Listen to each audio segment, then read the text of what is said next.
Olá a todos e a todas. Nesta aula, vamos conversar um pouco sobre as normas que regulamentam o sistema de segurança da votação eletrônica. Tratam-se, como eu já comentei antes, de normas importantes que devem estar no rol do horizonte de conhecimento do cartório eleitoral, porque além de elas estabelecerem regras para a fiscalização e as auditorias dos sistemas eleitorais e também da urna eletrônica, serão a base legal que norteará as respostas a possíveis arguições de suspeição em relação à segurança do voto eletrônico e do processo eletrônico de votação, que porventura sejam interpostas perante o juiz eleitoral das circunscrições onde os senhores atuam. Vamos começar. Bem, começamos a falar então das normas, na verdade, dos momentos de realização de fiscalização e auditoria. Nós temos duas resoluções que vão nortear, então, a realização da fiscalização e da auditoria dos sistemas eleitorais e da urna eletrônica. Essa resolução que eu mostro para vocês aí agora, que é a 23.611 de 2019, é a resolução que trata dos atos gerais do processo eleitoral para as eleições de 2020. Então, essa resolução ela vai tratar do processo eleitoral como um todo, não apenas do que diz respeito aos sistemas eleitorais e à urna eletrônica, mas ela tem alguns artigos que são importantes que os senhores conheçam, porque vão dizer exatamente desses momentos de realização de fiscalização e auditoria. Então, o artigo 61 dessa resolução, no seu parágrafo 4º, ele vai falar da cerimônia de geração das mídias, que é um momento em que essa fiscalização e essa auditoria são realizados. É preciso convocar partidos políticos, coligações, Ministério Público, Ordem dos Advogados do Brasil, e essa convocação ela tem que ser feita 2 dias antes do período marcado para que as mídias sejam geradas. Então, vejam que é uma convocação, não é um convite, né? Eles estão convocados. Então, isso é importante dizer, porque se alguém depois alega que não teve a oportunidade de participar desse momento, é possível comprovar, o cartório vai comprovar a partir do edital de convocação que foi expedido para esse fim, vai poder dizer, olha, você foi convocado e não compareceu. Então é importante dizer isso, que eles são convocados para essa cerimônia da geração das mídias. A geração das mídias é o momento em que a zona eleitoral vai gravar as memórias de resultado e os flashes de carga em que vão ser inseridos ali a partir do computador para dentro dessas mídias todos os dados relativos àquela eleição. E depois de gravadas essas mídias é que as urnas vão ser preparadas com os dados que essas mídias levam para dentro das urnas. Então, outro momento importante da resolução 23.611 é o artigo 67, que vai falar exatamente da cerimônia de preparação das urnas eletrônicas. Então, nós temos a cerimônia da geração de mídias e a cerimônia de preparação das urnas eletrônicas. Os partidos, o Ministério Público, as coligações, a Ordem dos Advogados do Brasil também são convocados para essa cerimônia no mesmo prazo, 2 dias de antecedência da data em que ela for marcada para acontecer. Também o artigo 69, ainda relacionado à preparação das urnas eletrônicas, e o artigo 70 também, vão dizer o seguinte, que essas entidades convocadas vão poder fazer a conferência dos dados constantes das urnas depois que elas recebem a carga oficial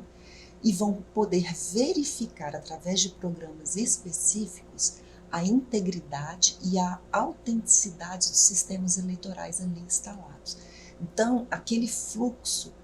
do processo eletrônico de votação, do macroprocesso que vocês viram com o Gleison na primeira unidade, É aqui que a gente vai colocá-lo em prática, então. Então, é isso que dizem os artigos 69 e 70 dessa resolução, que aquelas entidades convocadas vão ter a oportunidade, então, não só de verificar lá na geração das mídias como essas mídias são geradas, acompanhar e fiscalizar a geração dessas mídias, como também a partir, né, durante o procedimento de preparação oficial das urnas eletrônicas, que é quando elas recebem a carga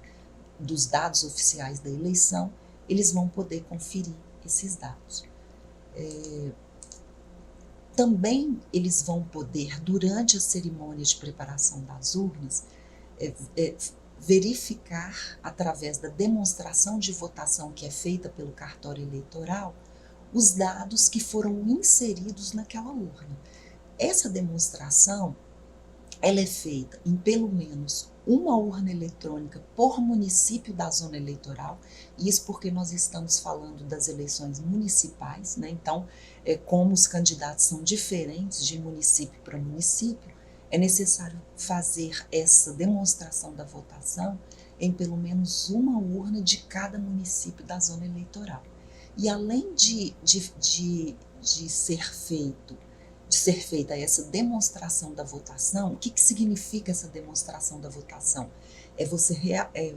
realmente votar, né? Acionar aquela urna já preparada oficialmente e realizar um teste de votação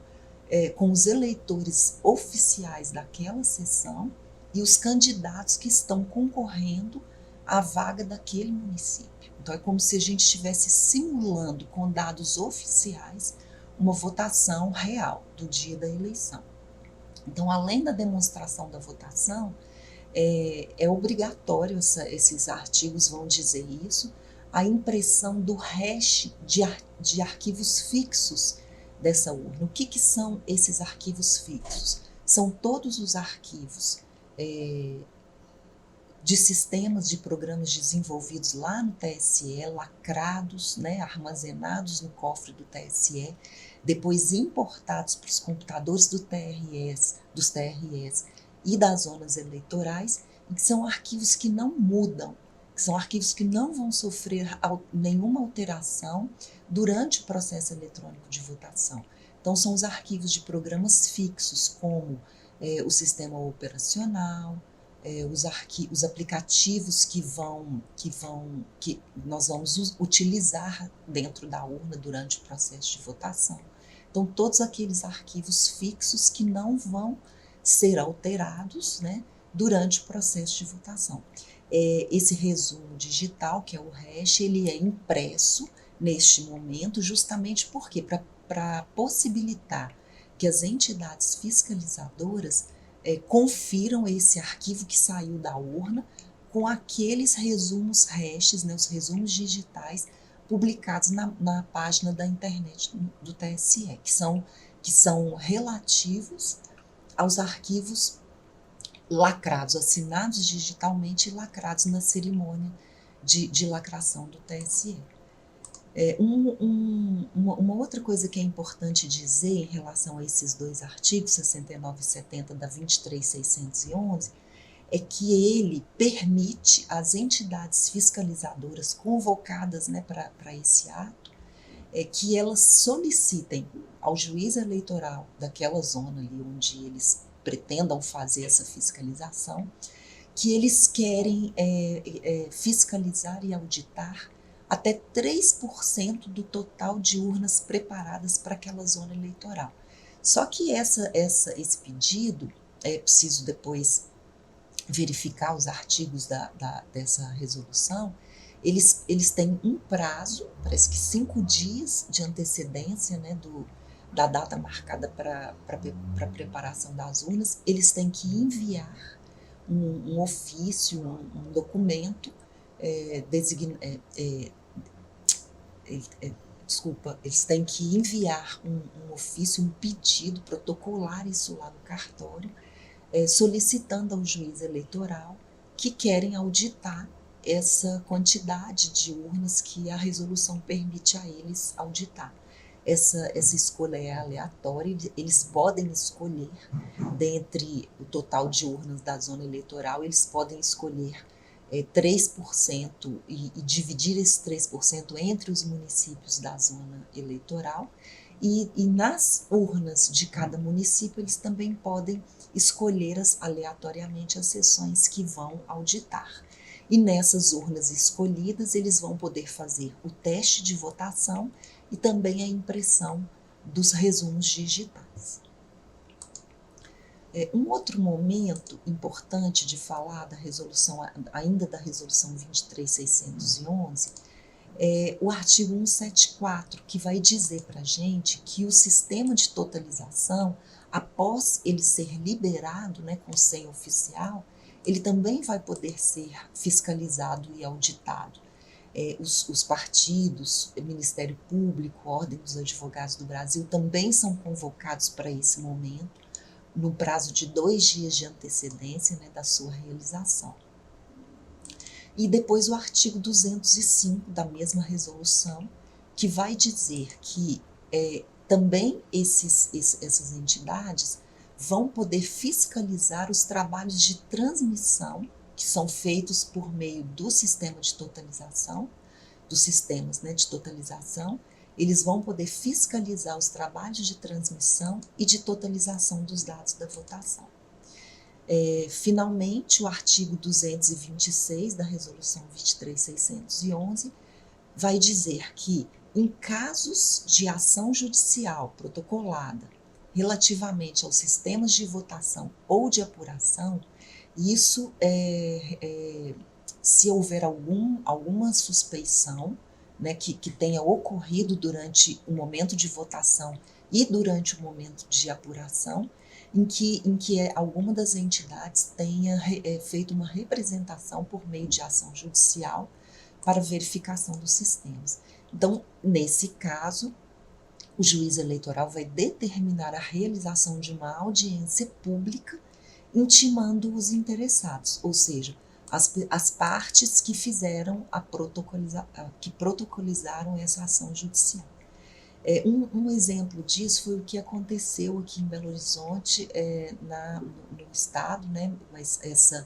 essa audiência pública ela aconteceu aqui em Belo Horizonte no ano de 2018, em que nós tivemos, né, vários pedidos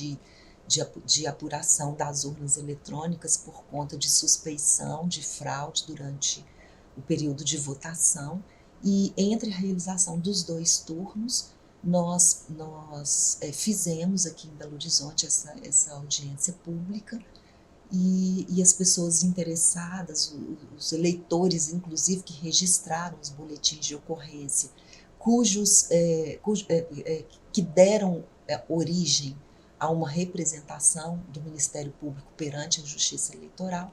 eles foram todos intimados, né, o Ministério Público que entrou com a ação e os eleitores que fizeram os boletins de ocorrência